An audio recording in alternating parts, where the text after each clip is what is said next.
Bonsoir à chacun, bonsoir à chacune, que Dieu vous bénisse. Bonsoir aussi à tous ceux qui nous rejoignent sur, là encore, le moyen du média, sur la page, là encore, de l'Assemblée de Dieu de Saint-Pierre. Que le Seigneur soit, là encore, loué, que chacun d'entre vous, vous soyez encouragés. Je prie que Dieu, dans cette dernière soirée qui nous réunit, qui nous rassemble, puisse nous encourager.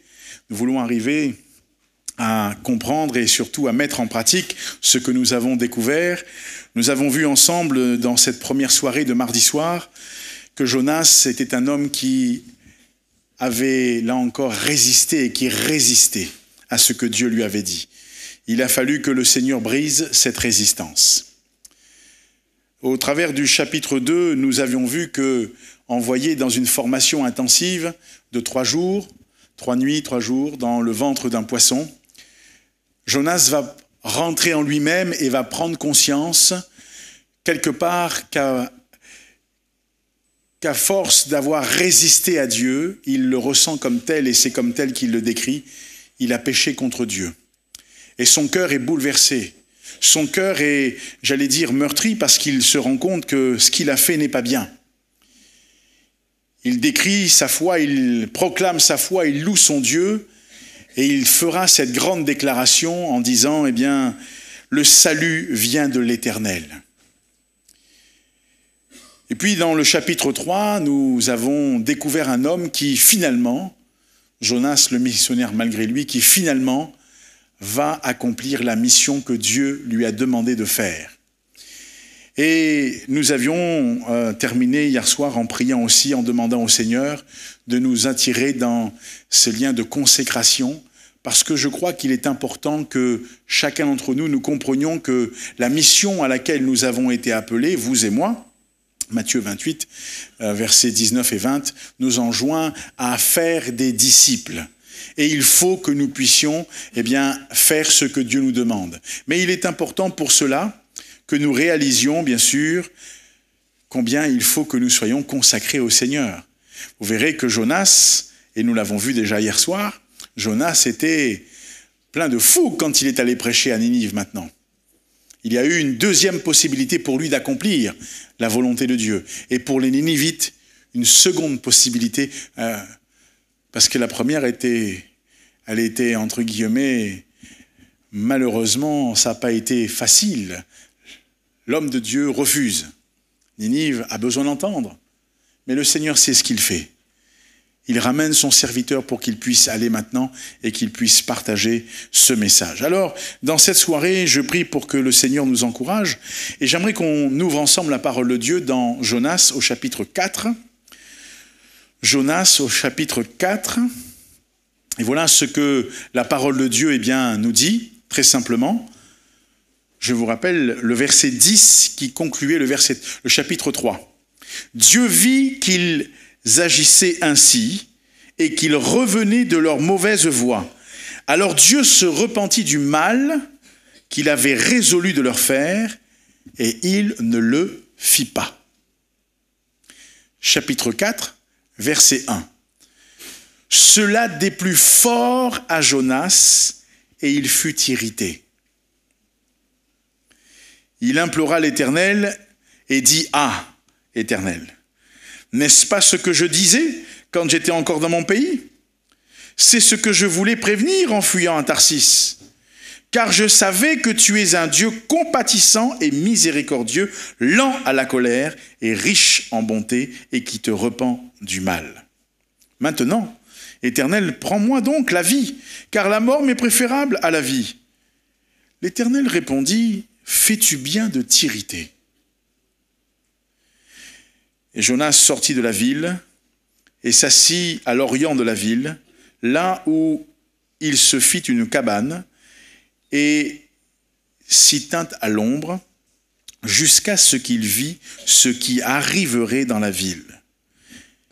L'Éternel Dieu fit croître un ricin qui s'éleva au-dessus de Jonas pour donner de l'ombre sur sa tête et pour lui ôter son irritation. Jonas éprouva une grande joie à cause de ce ricin. Mais le lendemain, à l'aurore, Dieu fit venir un ver qui piqua le ricin, et le ricin sécha. Au lever du soleil, Dieu fit souffler un vent chaud d'Orient, et le soleil frappa la tête de Jonas au point qu'il tomba en défaillance. Il demanda la mort et dit, « La mort m'est préférable à la vie. » Dieu dit à Jonas, « Fais-tu bien de t'irriter à cause de ce ricin ?» Il répondit, « Je fais bien de m'irriter jusqu'à la mort. » Et l'Éternel dit, « Tu as pitié du ricin qui ne t'a coûté aucune peine et que tu n'as pas fait croître, qui est né dans une nuit et qui a péri dans une nuit. Et moi, je n'aurai pas pitié de Ninive, la grande ville, dans laquelle se trouvent plus de 120 000 hommes qui ne savent pas distinguer leur droite de leur gauche et des animaux en grand nombre. » Amen.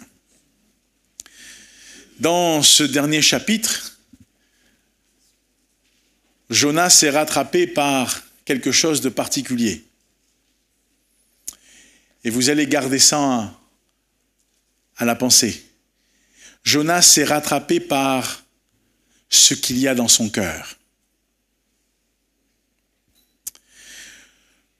Et Dieu va devoir, entre guillemets, quelque part, je le dis comme cela, quand je vous dis entre guillemets, j'aimerais que vous compreniez ce que je veux dire. Dieu va devoir ici composer avec le cœur de son serviteur.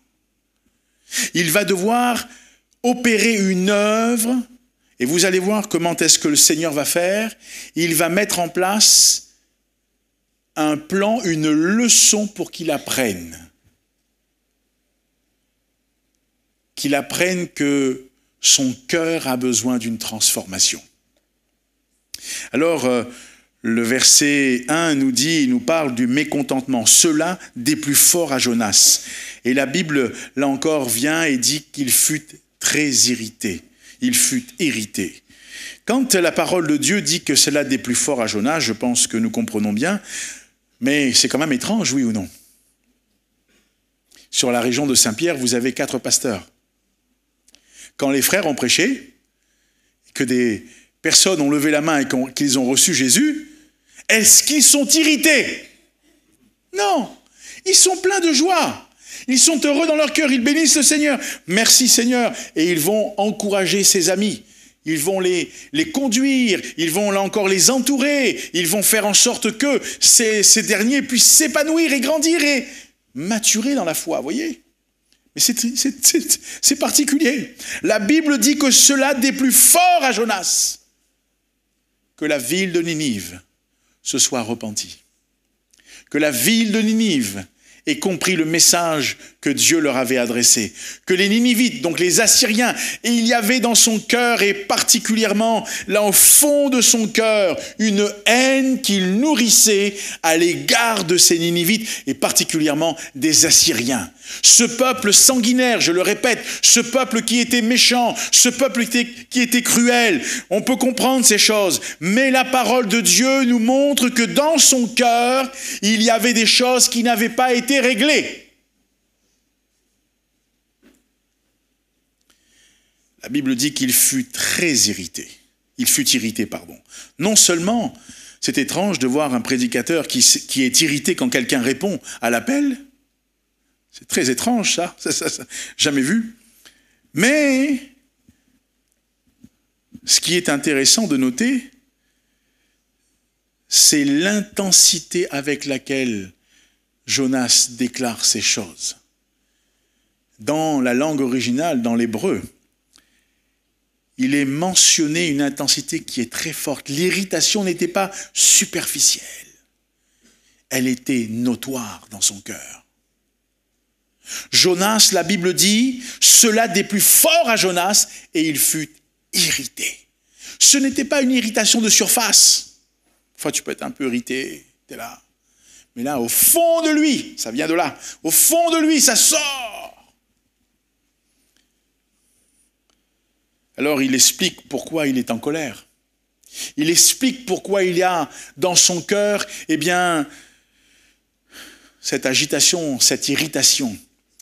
Versets 2 et 3 disent ceci, « Il implora l'Éternel et dit, « Ah, Éternel, n'est-ce pas ce que je disais quand j'étais encore dans mon pays ? C'est ce que je voulais prévenir en fuyant à Tarsis, car je savais que tu es un Dieu compatissant et miséricordieux, lent à la colère, riche en bonté, et qui te repent du mal. Maintenant, Éternel, prends-moi donc la vie, car la mort m'est préférable.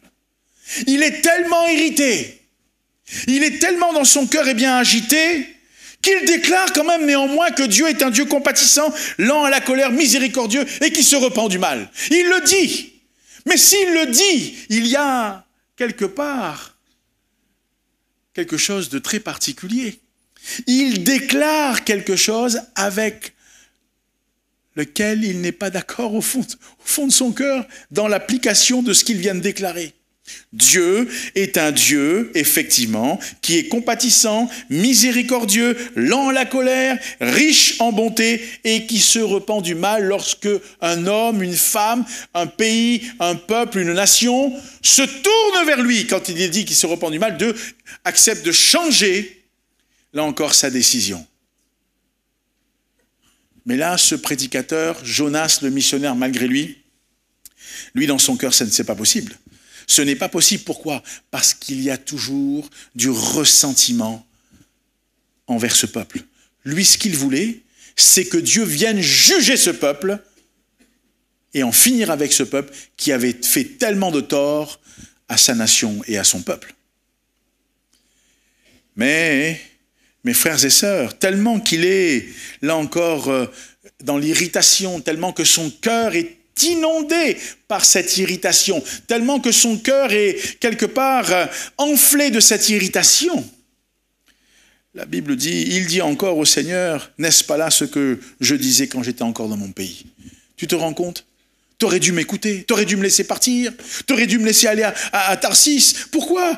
Voilà ce que je voulais prévenir. Je savais que ça allait changer. Je savais que ces hommes allaient répondre. Je savais que tu allais changer l'attitude. Je savais que tu allais les bénir. Alors là, on est là, on se dit, oh, Jonas, on ne comprend pas. Il faut que tu nous expliques. On a manqué quelque chose.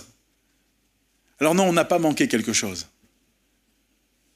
Le problème, il n'est pas en surface. Le problème, il est intérieur. Le problème, il est intérieur. Jonas semble avoir oublié qu'il avait lui-même fait appel à la miséricorde de Dieu. Il semble se disculper au point de dire, eux, ce sont les méchants, nous sommes les bons et les gentils. Mais Jonas, tu ne te souviens pas de cette formation que tu as eue? Dans le ventre de ce poisson, qu'as-tu dit? La Bible dit, dans ma détresse, j'ai invoqué l'Éternel et il m'a exaucé. Jonas semble avoir oublié déjà ça. Pourtant, mes frères et sœurs, la parole de Dieu est très claire. Jonas a lui-même goûté à la miséricorde de Dieu. Jonas a lui-même goûté à ce Dieu qui est compatissant, miséricordieux, lent à la colère, riche en bonté, qui se repent du mal qu'il avait pensé. Non, de la décision qu'il avait prise, nous pourrions le rendre ainsi. Jonas a oublié ces choses. Alors maintenant, vous savez ce qu'il demande à Dieu? Il dit, ça sert à quoi que je vive? On a l'impression qu'il ramène tout à lui-même, voyez? Il y a ce physicien polonais, Copernic, quand il a découvert cette grande vérité, ça a changé tout. Mais on a l'impression, vous savez, la Terre qui gravite, là encore, le Soleil qui est cet astre et la Terre qui, entre guillemets, tourne, mais jusqu'à là, ça avait été complètement différent. Et quand vous regardez bien autour de vous, beaucoup de personnes veulent ramener tout à leur niveau.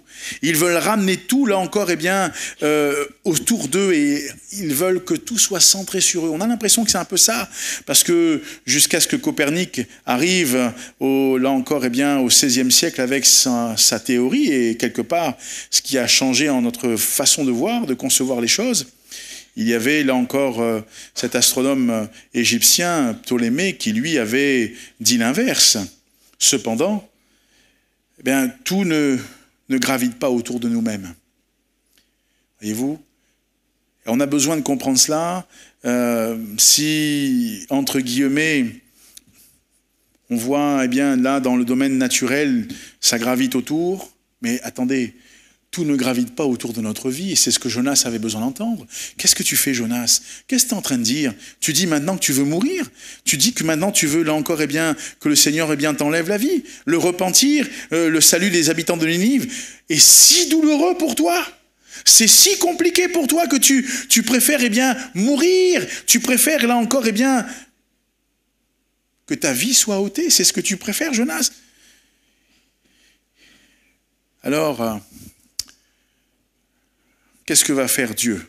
Dieu va confronter Jonas, le missionnaire, malgré lui. Dieu va le confronter. Attention, quand je dis que Dieu va le confronter, Dieu ne va pas, eh bien, se mettre à lui dire « Oh, oh, oh, oh, oh, on se calme. Tu t'assois et tu vas m'écouter. » Non, c'est pas comme ça que Dieu fait. Dieu lui parle, et regardez avec moi au verset 4. « L'Éternel répondit, fais-tu bien de t'irriter ?» Voilà. Voilà ce que Dieu lui dit. « Fais-tu bien de t'irriter ?» Fais-tu bien de t'irriter? Oh. La question, elle est simple, mais la question, elle demande de la réflexion. Fais-tu bien de t'irriter? Et c'est là que va commencer, entre guillemets, le cours, j'allais dire magistral, que le Seigneur va lui donner, que Dieu va mettre en place pour lui faire prendre conscience de quelque chose. Fais-tu bien de t'irriter? Dieu interroge le cœur de Jonas. Fais-tu bien de t'irriter? Est-ce que tu penses que c'est bien? Vous savez que dans la parole de Dieu, vous le noterez, quand vous lisez la Bible, pour vous qui êtes des lecteurs assidus de la parole, non pas, eh bien, de ceux, et peut-être que parmi nous, et ceux qui nous écoutent, peut-être que vous n'avez peut-être pas encore lu la Bible, et que vous désirez avoir une Bible, n'hésitez pas, eh bien, à contacter l'une de nos assemblées. Nous serions très heureux de pouvoir, eh bien, vous aider en ce sens. Néanmoins, sachez qu'aujourd'hui, avec les outils que nous avons, vous pouvez taper sur un de moteurs de recherche, lire la Bible, et vous y arriverez, vous serez dessus, et vous pourrez lire la parole de Dieu. Elle est accessible, et elle vous permettra de découvrir le message de Dieu pour votre vie. Cependant, quand vous lisez la Bible, vous verrez que, et là je viens de dire ici, l'Éternel répondit, fais-tu bien de t'irriter? Point d'interrogation. Vous verrez que dans votre lecture, quand vous êtes attentif à cela, vous verrez qu'il y a dans la parole de Dieu, à maintes et maintes reprises, des questions qui ont été posées par Dieu. Tout cela pour faire réfléchir, tout cela pour déclencher quelque chose, une réflexion, une prise de conscience, une analyse. Et je crois que c'est très important. Par exemple, où es-tu? Qui t'a dit que tu étais nu? Qu'est-ce que tu as fait? Genèse, chapitre 3, versets 9 à 13. Ces questions ont été adressées à Adam. Genèse chapitre 4, verset 10.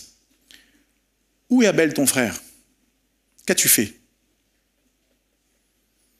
Alors on comprend, question qui a été adressée à Caïn. Qu'as-tu fait dans 1 Samuel chapitre 13, verset 11? Saül, Dieu lui dit, qu'as-tu fait? Les questions lui sont posées, parfois par un intermédiaire. Dieu utilise parfois un homme qui lui pose une question, qu'as-tu fait? Ça vient de Dieu qui lui parle. Dans 2 Samuel chapitre 12, verset 9. Pourquoi as-tu méprisé la parole de l'Éternel pour faire ce qui est mal à ses yeux? Cette question est posée à David, à travers du serviteur que Dieu utilise. Le Seigneur pose des questions. Vas-y, réfléchis, pose-toi la question. Réfléchis. Ça doit déclencher une réflexion. Ça doit amener à une prise de conscience. Alors, dans le Nouveau Testament, dans l'évangile de Matthieu, chapitre 16, verset 15, « Qui dites-vous que je suis ?» Qui parle ici? C'est le Seigneur. Il parle à ses disciples. « Qui dites-vous que je suis ?» Réflexion. Et là, il y a du brainstorming, comme on dit en anglais. Vous voyez, tous les cerveaux se mettent en marche et clac, clac, clac, clac, clac. Les uns disent, les autres disent, certains pensent. Ok. On prend les réponses, on les note. Il faut réfléchir. Acte 9, 4. Saul, Saul, pourquoi me persécutes-tu?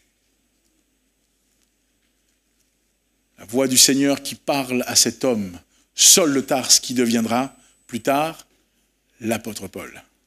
Vous voyez, au travers des questions, quand Dieu pose une question, c'est pas une question qui est anodine. Et c'est pas banal, on va dire. Non, non.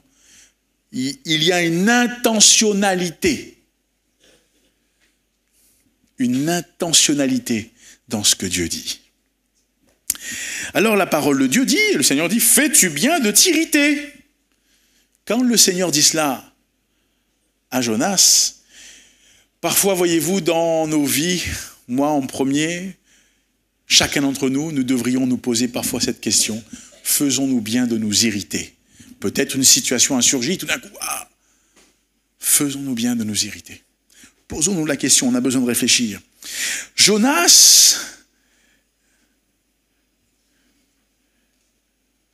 le Seigneur lui dit, fais-tu bien de t'irriter? Alors on n'a pas la réponse, mais Dieu lui a dit, lui a parlé, et tellement que cette parole l'interpelle, cette question l'interpelle, qu'est-ce qu'il fait? Regardez avec moi, versets 5 à 8.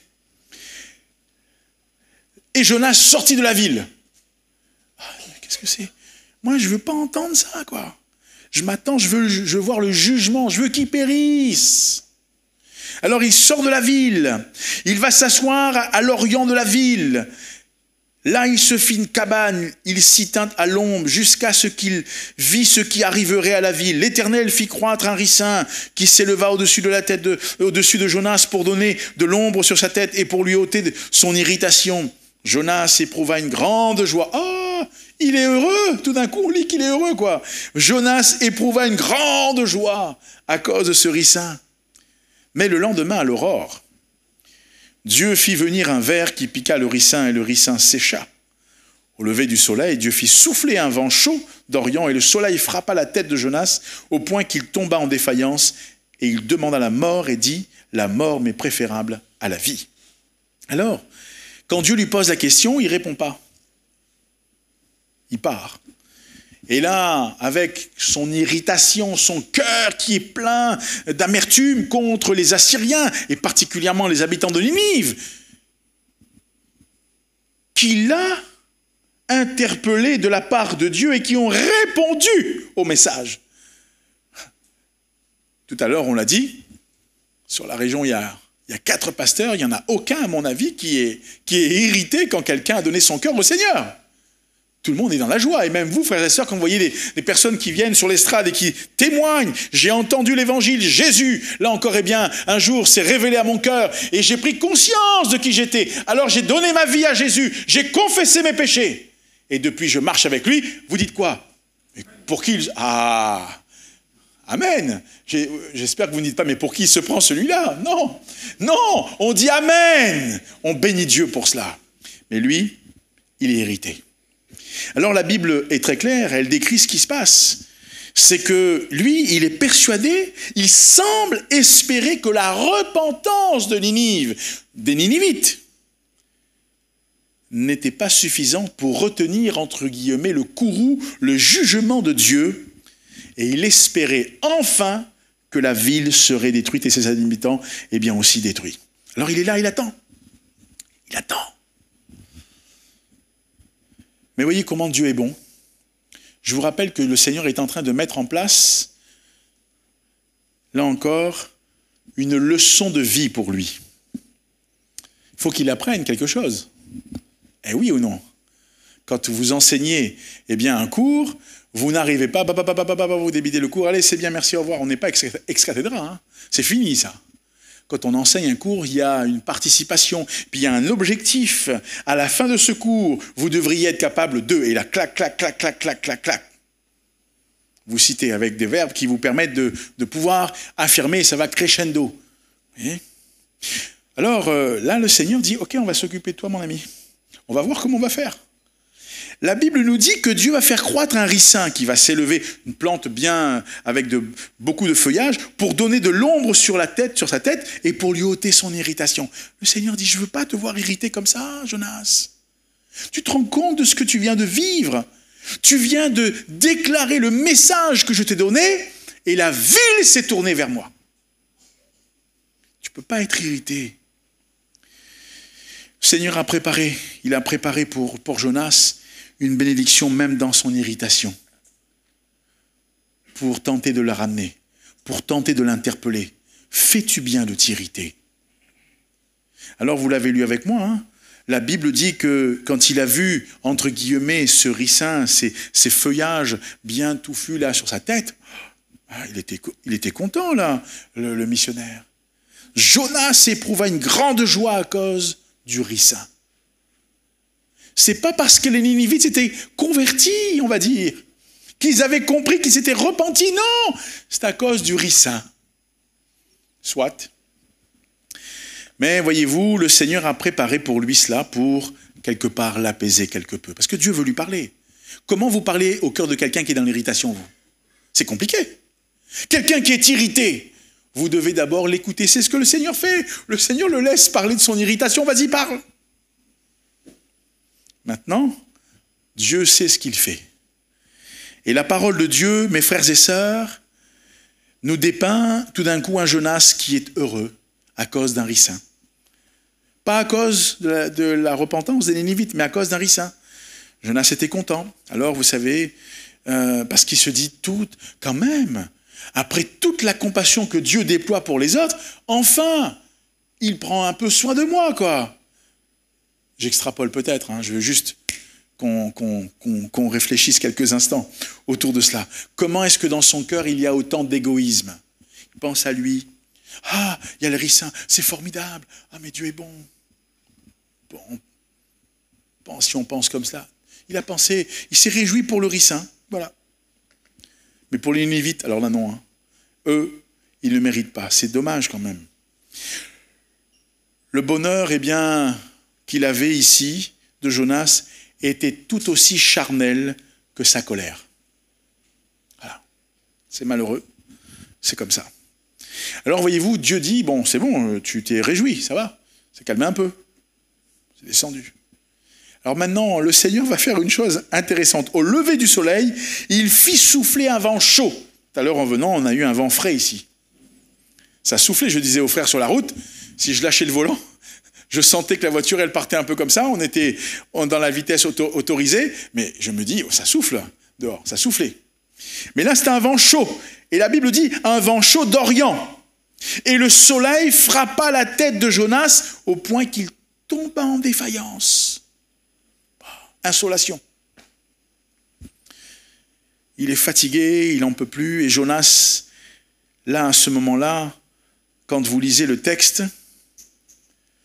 alors, juste avant cela, vous avez lu avec moi. Qu'est-ce que Dieu a fait? Il y a un ver qui est venu, c'est insignifiant, hein? Il a piqué le ricin, et le ricin, il a séché. Le moyen que Dieu avait utilisé pour tenter d'apaiser son cœur, et pour surtout lui faire comprendre, tu n'as rien fait pour ça, tu en bénéficies, tu sais te réjouir de ça, donc c'est bien. Mais maintenant, la Bible dit qu'au lever du soleil, Dieu va faire souffler un vent chaud, et il n'y a plus le ricin, il a séché. Il n'y a plus, là encore, eh bien, cette protection. Le soleil frappe la tête de Jonas et au point qu'il tombe en défaillance. Et là, mes frères et sœurs, phénomène particulier, Jonas est toujours dans une irritation. Au fond de son cœur, c'est l'agitation totale, l'irritation totale. La Bible dit qu'il va demander de nouveau, il dira très simplement, et vous l'avez lu avec moi, il demanda la mort et dit la mort m'est préférable à la vie. Il ne veut plus vivre. Il n'est pas d'accord avec Dieu. Il ne veut plus vivre. Il demande la mort. Quand Dieu a enlevé la plante, parce que celle-ci a séché, la plante lui manquait tellement qu'il n'avait plus envie de vivre. Ah, il n'était plus d'accord. Je me suis réjoui pendant un moment et tout d'un coup, ça recommence. C'est pas possible. Alors bon,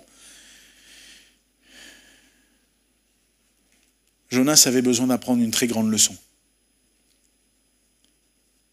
Une leçon qui, me semble-t-il, frères et sœurs, est universelle finalement. Il n'y a pas que Jonas qui avait besoin de l'apprendre. Chacun d'entre nous, et nous le verrons dans quelques instants, nous avons besoin d'entendre ce que Dieu veut dire ici. Quand vous lisez les versets 9 et 10, Dieu dit à Jonas, « Fais-tu bien de t'irriter à cause du ricin ?» Tout à l'heure, tu t'irritais bien à cause de cette décision que j'ai prise, de pouvoir, entre guillemets, entendre ce que les Ninivites ont fait, comme, là encore, dans leur cœur, cette repentance qui était sincère. Tu t'es irrité. Tu t'es irrité. Tu t'irrites pour cela. Maintenant, je fais pousser un ricin, celui-ci te procure de l'ombre, il rafraîchit quelque peu, là encore, ton être, il te protège la tête. Celui-ci sèche, tu t'irrites à cause de ce qui se passe. Jonas, il y a un problème quelque part. Le problème, il n'est pas chez les autres, Jonas. Le problème, il n'est pas chez les Ninivites. Le problème, il n'est pas avec le ricin. Le Seigneur lui dit, très simplement, tu as eu pitié, là encore, de la plante pour laquelle tu n'as pas travaillé, ni fait pousser, etc. Elle s'est levée dans une nuit, elle est tombée en une nuit, d'accord. Et le Seigneur lui dit, moi, est-ce que je n'ai pas le droit d'avoir de la pitié, mais plus que ça, de la miséricorde pour les Ninivites? Parce que je vous rappelle que la parole de Dieu avait dit, et la grande ville, mais on avait dit que dans la construction du texte en hébreu, il était question de la grande ville, c'est-à-dire la ville qui était grande aux yeux de Dieu. Il y avait un regard particulier, quelque chose de particulier sur lequel Dieu voyait. À cause de tout ce qu'ils avaient fait, ils avaient là encore une importance particulière aux yeux de Dieu. Alors oui, le Seigneur l'interpelle et lui dit, mais Jonas, je ne comprends pas, tu t'irrites à cause de ma décision, tu t'irrites à cause de ce ricin, parce que tout d'un coup, tu sembles vouloir être interpellé par le ricin, il faut prendre soin du ricin. Mais il lui dit, mais attends, les Ninivites, toi tu t'inquiètes pour le ricin, moi je n'ai pas le droit de m'inquiéter pour eux. Je n'ai pas le droit d'avoir des sentiments pour eux qui, là encore, vont les amener à sortir de ce pétrin, de cette cruauté, de cette méchanceté. Tu veux quoi? Tu veux qu'ils continuent?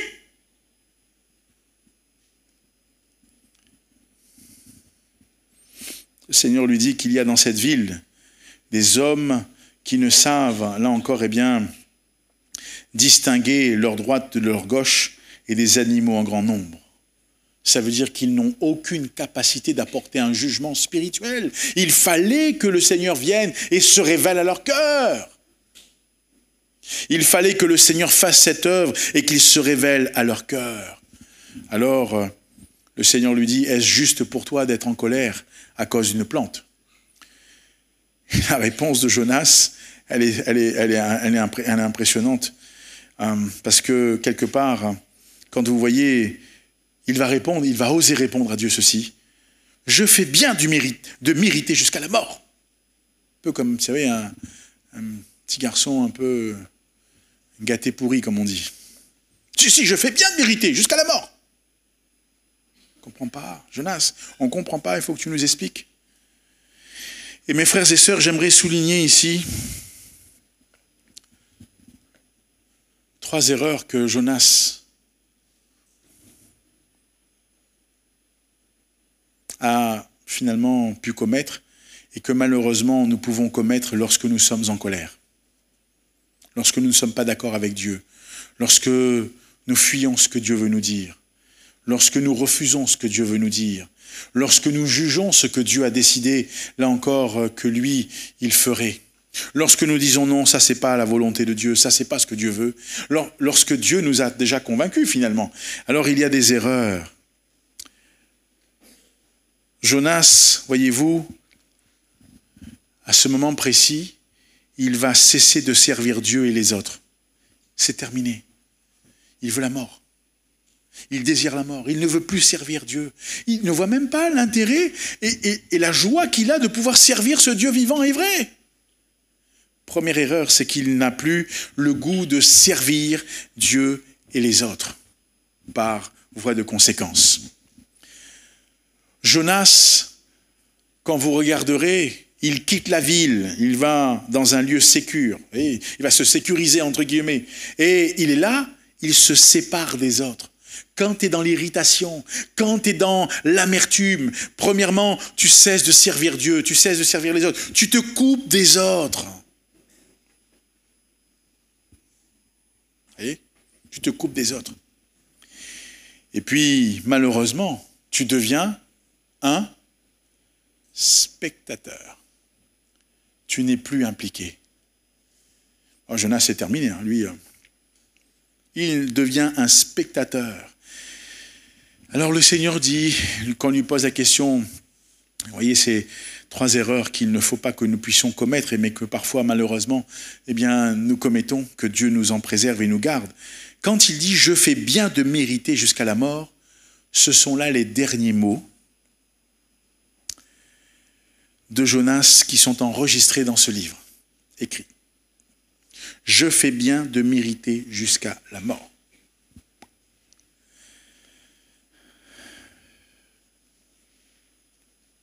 Heureusement que ce ne sont pas les derniers mots de ce livre. Parce qu'alors on se dirait, on fait quoi? On fait quoi? La miséricorde et la compassion de Dieu travaillaient toujours avec Jonas. L'enseignant et le guidant, vers le cœur de Dieu. C'est ce que Dieu voulait. Dieu voulait attirer son cœur, non pas au travers de ce qu'il fait. C'était pas le ricin que Dieu voulait que Jonas considère. Dieu voulait qu'il considère la miséricorde qu'il a pour lui aussi. Et Dieu l'attire par ce cordage d'amour. Dieu l'aime. Dieu aime son serviteur. N'allons pas croire que Dieu n'aime pas ses serviteurs. Dieu aime ses serviteurs. Même quand ils se trompent, Dieu les aime. Dieu leur parle. Dieu mettra des jalons pour nous ramener. Quand je parle des serviteurs, je ne parle pas seulement des serviteurs de Dieu, mais je parle de chacun d'entre nous finalement. Dieu nous aime, nous sommes ses serviteurs et ses servantes, oui ou non? Est-ce qu'on peut dire amen à ça? Dieu nous aime. Dieu veut le meilleur pour notre vie. Alors Dieu lui dit, ne devrais-je pas avoir pitié de Ninive, Jonas? Écoute-moi bien maintenant. Pourquoi tu refuses que moi, j'éprouve aussi ce sentiment de miséricorde pour les Ninivites qui ont ouvert leur cœur? La leçon de Jonas ici, elle est très claire. Dieu nous rappelle, frères et sœurs, une chose importante. C'est qu'il est le Dieu de tous les peuples. Ah oui. Gardons ça aussi en pensée. Dieu est le Dieu de tous les peuples. La preuve, regardez dans le monde dans lequel nous vivons. Il y a encore des peuples non atteints dans notre monde. Et les organisations missionnaires dans divers pays y travaillent. Dieu prépare des hommes, des femmes qui, là encore, répondent à l'appel, se mettent à part et vont, entre guillemets, se former pour un temps, pour aller servir sur ces champs qui sont des champs parfois fermés totalement. Mais le Seigneur a compassion de ces peuples non atteints. C'est la raison pour laquelle la Bible dit qu'il use de patience, ne voulant pas qu'aucun périsse, mais que tous parviennent à la connaissance de la vérité. Donc ces hommes, ces femmes qui se forment ne sont pas là en train de perdre leur temps, mais ils sont en train de s'équiper pour pouvoir aller ensuite donner là où ils seront. Et mes frères et sœurs, Jonas, c'est ce que le Seigneur a fait avec lui. Il l'a équipé, mais Jonas, les dernières paroles sont particulières. Oui, je fais bien, de mériter jusqu'à la mort. Bon, Seigneur, qu'est-ce qu'on va faire? Je ne comprends pas, il faut que tu nous aides. Mais la leçon, là encore, est bien générale de Jonas. Qui l'a proclamé? Eh bien, c'est Jonas qui l'a proclamé. Il a déclaré, vous l'avez lu avec moi, dans Jonas chapitre 2, verset 10, c'est la troisième partie du verset 10, il a dit et il a confessé, le salut vient de l'Éternel. Alléluia. Il le confesse. le salut vient de l'Éternel. Alors, que Dieu nous aide. Parce que voyez-vous, Jonas a un problème de mémoire. Il a oublié que le Seigneur avait préparé un poisson pour lui. Parce que quand on l'a jeté dans l'eau, Dieu n'était pas pris de court, qu'est-ce qu'on fait? On n'a pas de plan. Il faut envoyer un hors-bord. Non, il n'y a pas de hors-bord qui sont venus. Dieu a parlé au poisson, va le chercher. On a une session intensive. Et puis l'enseignant, eh bien, c'est moi. Il a dit au poisson, vas-y, va le chercher, prends-le, ramène-le. Navigue. Et moi, je vais enseigner. Je suis avec mon serviteur. Le poisson se soumet. Il se soumet. La Bible dit que Dieu parle au poisson. Vous vous rendez compte? Dieu parle au poisson. Le Seigneur prépare quoi pour la suite? Il prépare une plante. Fait lever un ricin. En une nuit. On aimerait tous que lorsqu'on plante un manguier, et qu'en une nuit, le manguier il est poussé et qu'il nous donne des mangues. Mais ça, c'est un miracle ici, oui ou non? Dieu fait un miracle pour lui encore. Le poisson qui vient, un miracle. Le ricin qui pousse, un miracle. Le Seigneur prépare, il envoie un ver qui pique le ricin. J'allais dire, c'est un autre miracle quelque part, parce que ça fait partie de l'enseignement que Dieu veut lui montrer. Et enfin, Dieu va préparer un vent chaud. Ça, il ne s'y attendait pas. Mais c'est juste pour qu'on comprenne une chose. Dieu travaille pour nous. Dieu veut faire le meilleur pour notre vie. Et parfois, quand on n'entend pas, alors il met des jalons là pour qu'on puisse voir. Mais mon frère, ma sœur, il y a une chose importante.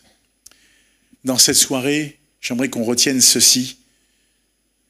Et c'est ce qui doit interpeller notre cœur. Jonas, il y a une tradition juive qui dit que, alors je vous la livre comme je l'ai lu parce que je crois que ça fait partie, c'est de la tradition juive, et ils disent que Jonas aurait prononcé ces paroles, et il aurait dit « Gouverne ton monde selon la miséricorde », en citant Daniel 9.9, vous voyez, en citant Daniel 9.9. Ça fait partie de la tradition juive. Mais nous, on n'a pas ce qui est dit ici. Mais peut-être qu'on pourrait dire, Seigneur, on espère qu'il a effectivement prononcé ces paroles. On espère. En tous les cas, on ne sait pas. Mais ce soir, vous comme moi, nous sommes là, ici, présents. Et ce que Dieu veut, c'est que notre cœur lui soit tout entier. Qu'il n'y ait pas d'irritation, qu'il n'y ait pas d'agitation, qui là encore nous empêcherait, nous pousserait à nous retirer, à nous tenir seuls, à nous mettre en marge, là encore à ne plus avoir le goût de servir. Je ne dis pas de faire des choses, mais de servir d'abord notre Dieu. C'est-à-dire, de lui rendre un culte qui lui soit agréable. Voyez-vous, pour cela, il faut que notre cœur soit transformé. Jonas avait besoin d'une transformation au niveau de son cœur. Et dans cette soirée, je prie que Dieu nous encourage. Je prie que Dieu puisse parler à chacun d'entre nous, que nous puissions être équipés, que lorsque on ne sait jamais si ça arriverait, plaise à Dieu que cela n'arrive pas, mais que dans notre cœur, nous puissions réagir avec, là encore, sagesse, si toutefois nous serions un jour dans une irritation quelconque. Arrêtons-nous. Seigneur, viens s'il te plaît, viens travailler au niveau de mon cœur. Je ne veux pas m'irriter contre un tel ou une telle. Ce sont tes enfants, Seigneur.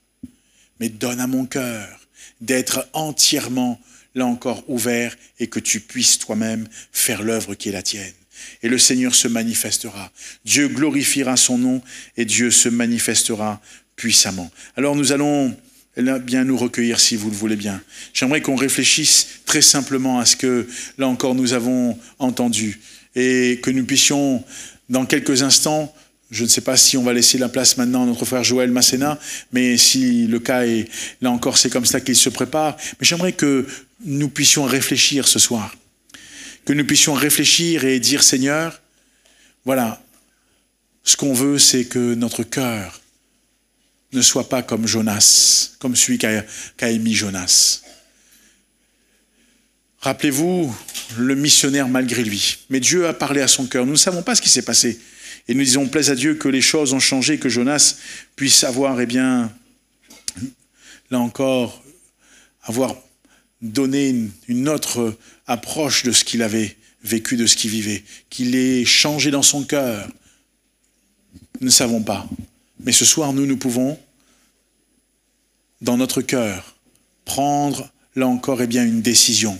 Seigneur, je ne veux pas permettre à ce que mon cœur nage ou surnage dans l'irritation. Je ne veux pas que mon cœur reste dans une irritation quelconque, mais je veux être un homme, une femme qui soit entièrement libre pour te servir et accomplir tes projets dans ma génération. Alléluia. J'aimerais qu'on réfléchisse quelques instants pendant que notre frère va interpréter, là encore, le cantique, que Dieu puisse parler à chacun d'entre nous et que nous puissions prendre ce temps et entendre ce que le Seigneur a à nous dire et que nous puissions dire, Seigneur, que ta volonté soit faite et laisser Dieu encore glorifier son saint nom parce que nous croyons que notre Dieu est un Dieu qui est tout-puissant. Mon frère, ma sœur, réfléchis. Jonas a dit, oui, je fais bien de m'irriter. C'était les dernières paroles que le livre de Jonas nous livre. Mais le Seigneur veut continuer à écrire l'histoire. Pour nous, en tout cas, aujourd'hui, parvenus à la fin des temps, le Seigneur ne veut pas que nous restions sur cette note négative, mais que nous puissions dire, Seigneur, viens opérer un miracle dans mon cœur. C'est là que Dieu veut agir et se manifester.